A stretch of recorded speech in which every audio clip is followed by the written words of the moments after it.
Hello everyone, আশা করি সকলে ভালো আছো। তোমাদের সকলকে স্বাগত জানাচ্ছি অ্যাস্ট্রেটিক এডুকেশনে। কেন্দ্রীয় সরকারের আন্ডারে যতগুলো স্কুল রয়েছে সেই সমস্ত বিদ্যালয়গুলিতে যে সমস্ত শিক্ষক শিক্ষিকা বা অশিক্ষাকর্মী নিয়োগ করা হবে তাদের জন্য একটি কমন পরীক্ষা নেওয়ার কথা ভাবা হচ্ছে, অর্থাৎ আলাদা আলাদা করে নয়, অর্থাৎ কেভিএসের জন্য আলাদা করে নয়, এনভিএসের জন্য আলাদা করে নয়, ইএমআরএসের জন্য আলাদা করে নয়, বা রেলওয়ে স্কুলগুলোর জন্য আলাদা করে নয়, বা সৈনিক সংগঠন স্কুলগুলোতে আলাদা করে নয়। সমস্ত স্কুলগুলোতে শিক্ষক নিয়োগের জন্য যাতে একটাই পরীক্ষা হয় সেটারই ভাবনা চিন্তা চলছে। একটি নোটিশ খুব ভাইরাল হয়েছে, এটাকে নিয়ে তোমাদের বলবো, এবং এর সিলেবাস কী হতে চলেছে, ফর্ম ফিল আপ কখন হবে, পরীক্ষার ডেট কখন আসতে পারে, পুরো বিষয়টাকে এই ভিডিওতে আলোচনা করব। বিষয় হচ্ছে কেন্দ্রীয় সরকারের সমস্ত স্কুলগুলোতে যতগুলো স্কুলগুলো রয়েছে, কি কি স্কুল রয়েছে কেন্দ্রীয় সরকারের আন্ডারে স্কুলগুলো একটু দেখে নেব। ফার্স্ট অফ অল হচ্ছে কেন্দ্রীয় বিদ্যালয়, কেভিএস যেটাকে বলছি, তারপরে নবোদয় বিদ্যালয়, এই দুটো সব থেকে বেশি রয়েছে। তারপরে হচ্ছে অ্যাটমিক এনার্জি এডুকেশন সোসাইটির আন্ডারে কিছু স্কুলস রয়েছে।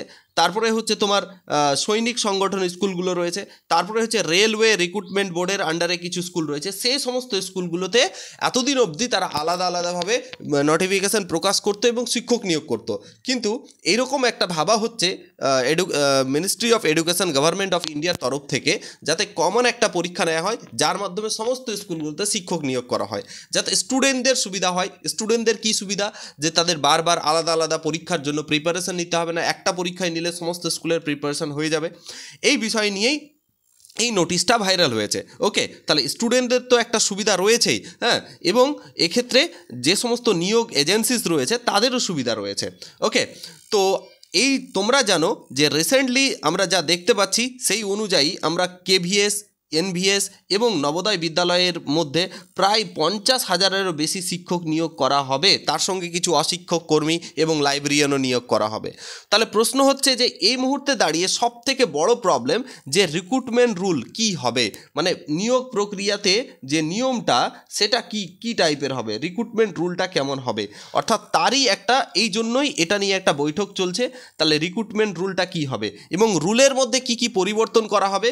কিন্তু তোমরা দেখেছো, হ্যাঁ, গত কয়েকদিন আগে কেভিএস তারা তাদের ওয়েবসাইটে আলাদা করে একটা নিয়ম জারি করেছে, এনভিএস তাদের ওয়েবসাইটে একটা আলাদা করে নিয়ম জারি করেছে। তারা কিন্তু দুটো বড় সংস্থা, তারা কিন্তু নিয়ম জারি করে নিয়েছে। রেলওয়ে অলরেডি পরীক্ষা নেবে, ওর ফর্ম ফিল আপ হয়ে গেছে। ওকে, অ্যাটমিক এনার্জি এখনও ফাইলটা সিগনেচার এখনও হয়নি, এখনও সেটা অর্থ দপ্তরের পারমিশন পায়নি। ওকে, তো এই সমস্ত সৈনিক সংগঠনে এখন নিয়োগের খবর নেই। তাহলে এতদূর পর্যন্ত দাঁড়িয়ে আছে। তাহলে কমন যদি পরীক্ষা হয় তাহলে যেগুলোর ফর্ম ফিল আপ হয়ে গেছে সেগুলো তো হয়ে যাবে, তারপর থেকে হতে পারে। তো রিক্রুটমেন্ট প্রসেসের বা নিয়মটা কি হবে এটার আমরা অপেক্ষায় আছি।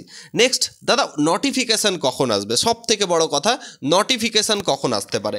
একটা জিনিস মাথায় রাখো, বিশেষ করে যেহেতু কেভিএস এবং এনভিএস কি করেছে, তারা কিন্তু তাদের রুলস কিন্তু প্রকাশ করে দিয়েছে তাদের অফিসিয়াল ওয়েবসাইটে। দেখতে পাচ্ছি যে কারা যোগ্য কারা যোগ্য নয়, কিছু পরিবর্তন করেছে বয়স থেকে শুরু করে সাবজেক্ট কম্বিনেশনে। তো এটা জিনিস মাথায় রাখো, যা এখন বর্তমানে চলছে এবং প্রতিদিন যেরকম আপডেট আসছে সেই অনুযায়ী এপ্রিলের মধ্যে, মার্চ তো শেষ হতে চললো, এপ্রিলের মিডিলে বা শেষের দিকে একটা জিনিস মাথায় রাখো, নোটিফিকেশান তুমি পেয়ে যাবে, এটা মোটামুটি আইডিয়া রাখো। ওকে, সিলেবাস নিয়ে কথা বলবো, এক্সাম প্যাটার্ন নিয়ে কি কথা বলবো। দেখো, এক্সাম প্যাটার্ন, ওল্ড এক্সাম প্যাটার্নটা কী আছে আমি আজকে দেখাবো তোমাদের, হ্যাঁ, এবং ওল্ড এক্সাম প্যাটার্নে এক্সাম হলে কি তোমাদের পড়তে হবে সেটাও বলবো, এবং নিউ এক্সাম প্যাটার্ন কি হতে পারে। মানে কেভিএস একটা প্রপোজাল 90% ওরা ভেবে নিয়েছে যে এবার এক্সাম প্যাটার্নে কিছু পরিবর্তন করা হবে, অর্থাৎ টিআরই 1, টিআর 2, টিআর 3 ইন্টারভিউ 3টে প্রসেসে হবে, সেটা পরের ভিডিওতে আমরা আলোচনা করব। তো বর্তমানে তোমাদের কি করতে হবে সেটাকেও আলোচনা করব। তাহলে এক্সাম প্যাটার্ন বর্তমান দেখাচ্ছি, সিলেবাস কি সেটাও আমি বলবো। হ্যাঁ, এক্সাম ডেট কখন হতে পারে, যদি এপ্রিলে ফর্ম ফিল আপ হয় তাহলে এইটুকু মাথায় রেখো, জুলাইয়ে কিন্তু তোমাদের পরীক্ষা হয়ে যাওয়ার প্রবল সম্ভাবনা রয়েছে। তো তোমরা সেই মতো করে নিজেদের তৈরি করো। এখন হচ্ছে সিলেবাসটা দাদা দেখান। তাহলে সিলেবাসের কথা যদি বলি, এখানে 3 প্রকারের শিক্ষক নিয়োগ করা হয়, আমি বারবার বলে আসছি। একটা হচ্ছে প্রাইমারি, অর্থাৎ পিআরটি যেটাকে বলে থাকি, হ্যাঁ, প্রাইমারি শিক্ষকের জন্য তোমাকে 180 নম্বরের পরীক্ষা দিতে হবে। তার মধ্যে ল্যাঙ্গুয়েজ টেস্ট হবে 10টা ইংলিশ 10টা হিন্দি, ঠিক আছে, 10টা ইংলিশ 10টা হিন্দি, তাহলে এখানে 20। এটা জেনারেল পেপারের। পার্ট 2তে কী থাকবে, general awareness and current affairs 10 question, reasoning থাকবে 5টা, কম্পিউটার থাকবে 5টা। ওকে, তাহলে এখানে 20 হয়ে গেল। আর থাকছে কি থাকছে স্যার, হ্যাঁ, আর থাকছে আমাদের একটু তুমি যদি দেখো যে সাইকোলজি যেটাকে বলছি, যেটা ওরা নাম দিয়েছে, কি দিয়েছে, এডুকেশন অ্যান্ড লিডারশিপ। মানে যেটা সাইকোলজিক্যাল এডুকেশন, এটা থাকবে 40 নাম্বার। তাহলে 20 হচ্ছে তোমার হচ্ছে ল্যাঙ্গুয়েজ, 20 হচ্ছে তোমার দেখলাম আমরা জেনারেল অ্যাওয়ারনেস, কম্পিউটার, হ্যাঁ, আর রিজনিং, আর 40 হচ্ছে এটা মানে সাইকোলজি, দিয়ে কত হলো 80 নাম্বার।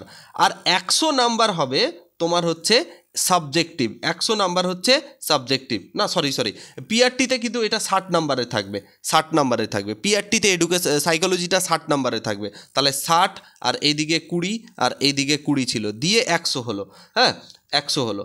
এবং তোমার সাবজেক্ট প্রাইমারিতে বিশেষ কোনো সাবজেক্ট নেই, তার মধ্যে ম্যাথ থাকবে, ইংলিশ থাকবে, এগুলো মিলিয়ে থাকবে 80 নাম্বার। তাহলে 100 প্লাস 80 দিয়ে 80 নাম্বারের পরীক্ষা। এই পরীক্ষার পর তুমি যদি কোয়ালিফাই করো, তোমার ইন্টারভিউ এতদিন ডাকা হতো। এটা ছিল পুরাতন রুলস, ঠিক আছে? নতুন রুলস নিয়ে আজকে কথা বলবো না, এটা সিলেবাস। যারা প্রাইমারির জন্য এলিজিবল, অবশ্যই সিটেড তোমাকে পাস থাকতে হবে। এবার আপার প্রাইমারির জন্য বা যারা 9-10-এর শিক্ষক হতে চাও, তাদের জন্য কি আছে? তাদের জন্য একই আছে, তোমার ইংলিশ আর হিন্দি থাকবে 20 নাম্বার। একই রকম তোমার জেনারেল অ্যাওয়ারনেস থাকবে 10, কম্পিউটার 10, রিজনিং 5, জেনারেল অ্যাওয়ারনেস হচ্ছে 5, 10 দেখতে পাচ্ছ, হ্যাঁ আচ্ছা, রিজনিং 5 অ্যান্ড কম্পিউটার 5। তাহলে এখানে 20 হয়ে গেল। তাহলে এইদিকে 20, এইদিকে 20, আর education, perspective on education and leadership এখানে 40। তাহলে কত হয়ে গেল 80। এবার তুমি যেহেতু এখানে 9-10 লেভেলের জন্য দিচ্ছ, যে সাবজেক্টের জন্য দিচ্ছ সেই সাবজেক্টে কিন্তু তোমাকে 100 নাম্বারের পরীক্ষা হবে। ধরো তুমি ম্যাথের পরীক্ষা দেবে, তাহলে ম্যাথ 100 জিজ্ঞেস করা হবে। এদিকে 40 হচ্ছে এডুকেশনাল সাইকোলজি, 20 হচ্ছে কি তোমার ল্যাঙ্গুয়েজ, হিন্দি আর ইংলিশ, আর 20 হচ্ছে reasoning, computer and general awareness, দিয়ে 180। এই 180-র মধ্যে মেরিট হবে, তারপরে ইন্টারভিউ হবে। ওকে, তো আশা করি বুঝতে পারছো। একই রকমভাবে পিজিটি অর্থাৎ 11-12-এর টিচার নিয়োগের জন্য, আচ্ছা বলে দিই, টিজিটির জন্য পেপার 2 পাস করে থাকতে হবে। পিজিটির জন্য কোনো সিটেড পাস লাগবে না। তাহলে এখানে 10 করে 20, একই রকম এখানে সাবজেক্ট হচ্ছে 20, জাস্ট বলে দিচ্ছি। তারপরে তোমার হচ্ছে 10 হচ্ছে তোমার জেনারেল অ্যাওয়ারনেস, আর 5 হচ্ছে তোমার কম্পিউটার, 5 হচ্ছে রিজনিং, 40 হচ্ছে কি তোমার হচ্ছে 40টা থাকবে তোমার এডুকেশনাল সাইকোলজি থেকে বা লিডারশিপ যেটাকে বলছি, আর 100 থাকবে তোমার সাবজেক্ট। তুমি ধরো যে ম্যাথের সাবজেক্ট দেবে, তাহলে ম্যাথ তোমাকে 100 দিতে হবে, আর বাদ বাকি এটা দিয়ে 180 হবে। এই 180-র মধ্যে তোমার স্কোর হবে, তারপরে তোমার ইন্টারভিউ হবে, ঠিক আছে? এই 180-র জন্য 180 মিনিট টাইম থাকবে। 180-র জন্য কত মিনিট টাইম থাকবে? 180 মিনিট টাইম থাকবে। গতবার অনলাইন পরীক্ষা হয়েছিল, এবারও অনলাইন পরীক্ষা হবে, ঠিক আছে? এটাতে তুমি যদি কোয়ালিফাই করো, ইন্টারভিউ ডাকবে, ইন্টারভিউয়ের পর ফাইনাল মেরিট লিস্ট প্রকাশ হবে, তারপরে তুমি নিয়োগ পাবে, যেটা লাস্ট ইয়ারে হয়েছিল। তো তুমি একটা জিনিস ভাবো, নতুন যাই কিছুই আসুক না কেন, পরীক্ষা পদ্ধতি এখন যেটা বলা হচ্ছে যে টিয়ার 1, টিয়ার 2 অ্যান্ড টিয়ার 3 দিয়ে হবে। টিয়ার 1 মানে হচ্ছে প্রিলিমস, তারপরে হচ্ছে মেন্স, তারপরে হচ্ছে তোমার ইন্টারভিউ। এটার মধ্যে দিয়ে তোমার নিয়োগ প্রসেস হবে, এটা আসতে চলেছে যেটা শুনছি। এটা সম্পর্কে যদি তোমরা জানতে চাও, মানে 90% ঠিকঠাক যে আসার সম্ভাবনা, তাহলে কমেন্টে জানাবে, আমি খুব তাড়াতাড়ি ওটার ভিডিও একটা বানিয়ে দেবো। কী স্ট্র্যাটেজি নেবে, এখন কি পড়বে, যারা চিন্তা ভাবনা করছো যে পশ্চিমবঙ্গে রিক্রুটমেন্ট নাই, আমরা এই 50,000-এ ঝাঁপিয়ে পড়বো, তাদের জন্য একটা বেস্ট প্ল্যানিং আমি দেওয়ার চেষ্টা করব। ওকে, তো এই হচ্ছে বিষয়। এই যেটুকু আমার মধ্যে জানার ছিল, যেটুকু নলেজ ছিল, সম্পূর্ণ আমি তোমাদের শেয়ার করলাম। তোমাদের যদি এই রিগার্ডিং কোনো জিজ্ঞাসা থাকে, কোনো কোশ্চেন্স থাকে, তাহলে অবশ্যই তোমরা জানাবে। ওকে, অ্যান্ড দিস ইজ এসকে। প্রত্যেককে বলবো, তোমরা একটা মাইন্ডসেট নিয়ে নাও। এক্ষুনি যে পড়তে শুরু করতে হবে এরকম না, জাস্ট একটা মাইন্ডসেট নাও। আর একটা কাজ করো, প্রিভিয়াস ইয়ার কোশ্চিন তোমরা দেখো। এবার বলবে দাদা প্রিভিয়াস ইয়ার কোশ্চিন কোথায় পাবো? আমি চেষ্টা করছি, আমাদের যে অ্যাস্ট্যাটিক এডুকেশন অ্যাপটা আছে, এই অ্যাপে এই কোশ্চিনটা ফ্রি সেকশানে দিয়ে দিব। যে কেউ, কোনো পয়সা লাগবে না, যে কেউ ওই কোশ্চেন্সটা কিন্তু দেখতে পারো, গিয়ে ডাউনলোড করতে পারো। কী কী কোশ্চিন এসছে, বিশেষ করে জেনারেল পেপার সাবজেক্টে তো সবাই ভালো করবে, তোমাদের নিজের সাবজেক্ট আছে, তো জেনারেল পেপারে কী কী কোশ্চিন এসছে বা এই রিগার্ডিং আরও কোনো আমি প্রিভিয়াস ইয়ারের ভিডিও বানিয়ে দেবো, ঠিক আছে? তো ততক্ষণে ভালো থেকো, পড়তে থাকো, সঙ্গে থাকো, হ্যাঁ। আর চ্যানেলটা সাবস্ক্রাইব না করে থাকলে করে